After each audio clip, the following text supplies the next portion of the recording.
How's it going, everyone? Today you join us at the Happy Yak Ranch, and we're taking a look at two Ram trucks. This is our old 2001 Ram 1500.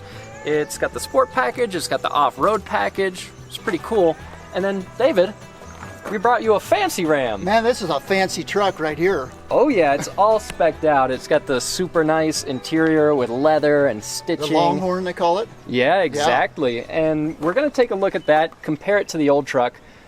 But we're also going to take a look at some of the features that this truck has, and we want to get your perspective on it because you obviously use truck for truck things. Truck stuff, you know? yeah.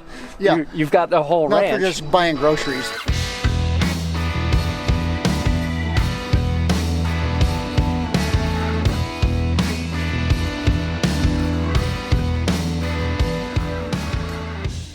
Before we get started with this ranch test, I want to say a quick do not try this at home. We have taken special precautions to make sure that we can safely jump out of a moving vehicle. Now I'll let David explain the challenge. All right, so today, Case, I think we're going to do a little simulation. Right. And see how the old truck and the new truck compare. So after the hay is cut, the swather comes in the baler, puts it in the ground. Bales are usually 20, 30, 40 feet away. And in the old days, we just put our truck in 4-low and get out, load hay into the back of our truck, and just keep on going, provided we have our steering wheel bungeed up so that it just drove straight. So, new truck, old truck, let's see how we do. Yeah, so I'll start out and I'll do the test first with the old truck.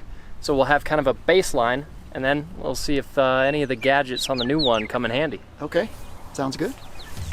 Now this is the back end of the old truck. It's not quite as fancy as the new one. It does have a nice safety feature though. You have to reach in and squeeze the latches in order to let it down. Of course, it's not a dampened tailgate. And this isn't even bed lined, but for throwing hay in here, should be fine. Okay, time to do this hay bale test. My tailgate's closed, so I'll have to run around and do that. But I'm in low range, as I'm supposed to be. It's not really, well, it is crawling. No, it's not crawling anymore. Okay, we'll get to the flatter part of the hill, and then we'll let it go on its own. Yeah, that's moving. I'm gonna trust it.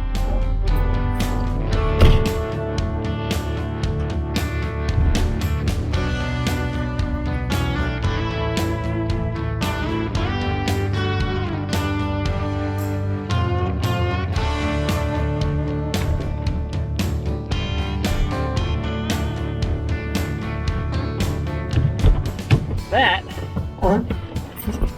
easy money right there. I'll load it up.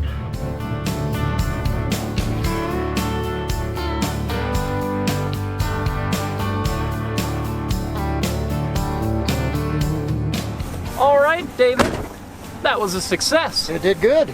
Yeah, so did I think. Oh yeah, you look pretty strong throwing it in there, yeah. So now we gotta see if the new Ram can do it. All right, so we're neutral right now. I need to get to 4-low, so I'll hold this button down. You see it's flashing. All right, tells me auto park is disabled. All right, let's see how low it is to start with. Yeah, that's probably sufficiently low enough. First of all, how do you open the tailgate, Tommy? I can't even see. Look, that one right there. All right, let's see if the tailgate. Uh-oh. Uh-oh. You have to shift the park, it says. What? Tailgate's not going down. Okay, well, I'm gonna have to throw it over the bed. All right, we're getting close. What? It's quit. What's wrong with it?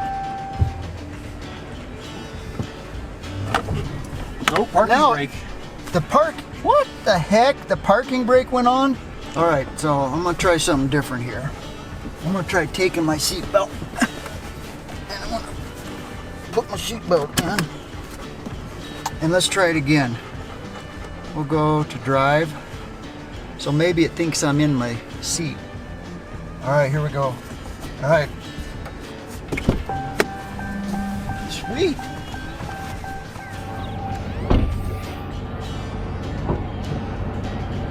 Oh no, the tailgate won't come down.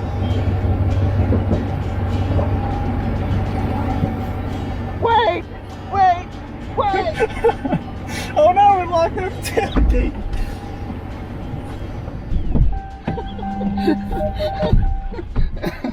What happened, David? I never made it.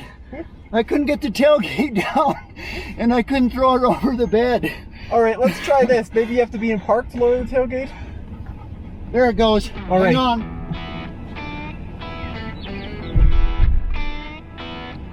So David had to trick the truck into thinking he was in it by locking his seatbelt in. All right, we got it. Let's get back to the barn. That was great. That was pretty funny to watch. All right, Tommy, what I found out is I could fool this truck a little bit. I put my seatbelt on before I got in, and I could get out of the truck in 4-low. That was pretty fun to watch. The only problem, Case, is I couldn't get the darn tailgate down. Yeah, it was locked. It was locked.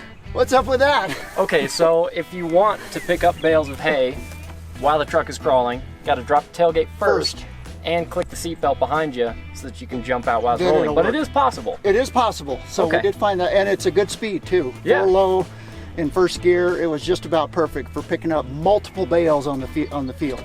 While the tech on the new Ram certainly didn't make it any easier to load up hay, there are a bunch of features that we haven't checked out yet. And let's start along the side with the Ram boxes to see what David thinks. So this is just lockable storage here, and it's actually pretty deep, and then you've got a little plug as well. What do you think of this? Yeah, my first impression is this is very useful. Number one, it's watertight. You're going to be able to put, your gloves and your chairs for your going to the soccer game. Can hide them in here, and even put ice in the bottom and keep your drinks cold. But for a contractor, it's a cool thought to have your boxes built right in. Right. The only downside to this is, number one, they're not necessarily square for all your typical tools that you have in your plastic boxes. Yeah, so you couldn't drop like a whole toolbox. in Right, there. right. You couldn't. But the problem I would have is that contractors typically have lots of things in their tool belts or in their toolboxes, and your hammer might be dangling, and you're going to hit the edge with something. Right. And you're going to ding the paint. That's a good point. And it's going to get ugly after a while. Which you especially don't want with a truck like this, which, how much would you guess this truck costs? Well, 70, 80,000? 71. 71, Yeah, pretty yeah. spot on. Now another effect of having the Ram boxes, it is nice having a dampened tailgate. A lot of your bed space is taken up by that Ram box storage. So would this impact your use as a contractor and Well, a typically, I buy a lot of plywood or drywall or anything that comes in a 4x8 sheet, which a 4x8 does fit in this pretty well. But it is nice to be able to use those leftover spaces on the side for, let's say, a toolbox or a block of wood or a gallon or 5 gallons of fuel. And in my old Chevy over there, I can still have a 5-gallon can of diesel on both sides Right. and still have a piece of plywood in the middle. To open up the tailgate, I get to hit this little button on the key, and actually, fun fact about the key, not only does it say Longhorn, but it's got gold on it. Oh, look at David. Talented man. I lost my hat. All All right, let's see if a piece of plywood fits in this. Yeah, your chariot awaits. I'll make sure I don't scratch this trade truck. Don't want to scratch the fancy truck.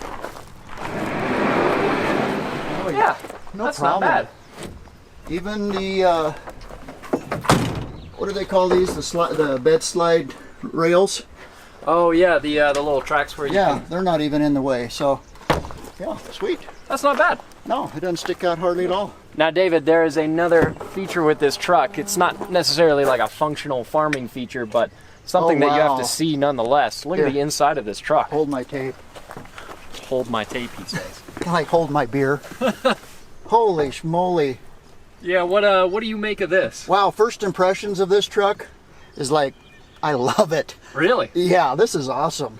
You know, I gotta say, I like a lot of the details. I like the stitching. I like this suede-ish kind of fabric, but I wish there was more contrast. This is the brownest interior I've seen outside of a 70s car ever, period. Hey, well, I love brown. Yeah? Yeah, Oh, well, then you're the target demographic, clearly. yeah. No, the thing I like about this is all the little bitty details. From the stitching to, this looks like the top of my cowboy boots right here. Oh wow, Case, look at this. We even got a belt buckle. The belt buckle is cool. Yeah, I do like that actually. That is cool. It kind of fits with the whole theme. But you don't need to unbuckle it. Well, no, but you know, if you lose your buckle off your belt, you've got a spare one right there. You could swipe it. Yeah. All right, David, so now that we've tested the old truck and the new one, doing just a little bit of everyday farm work, how would you grade each one as a farm working vehicle? Well, I mean, you guys already know I like simplicity, right? I drive old trucks, I like old stuff. Everything I have is old. The one thing I do like about the old truck is that it's simple. You don't have to have all these sensors trying to figure out what you should do and shouldn't be doing. Although, I must say, I love the interior on this truck. It is sweet. Yeah, and if you were going to do a long road trip, I would much rather be in that than this. No doubt. I mean, I've been a Chevy guy my whole life, but this truck might get me to change my mind. Anyways, that's all for this video. Be sure to stay tuned to TFL Classics because we've got more videos coming up at the Happy Yak Ranch. We finally got some good weather, so it'll be easier to do some off-roading here. And yeah, we'll see you in the next one.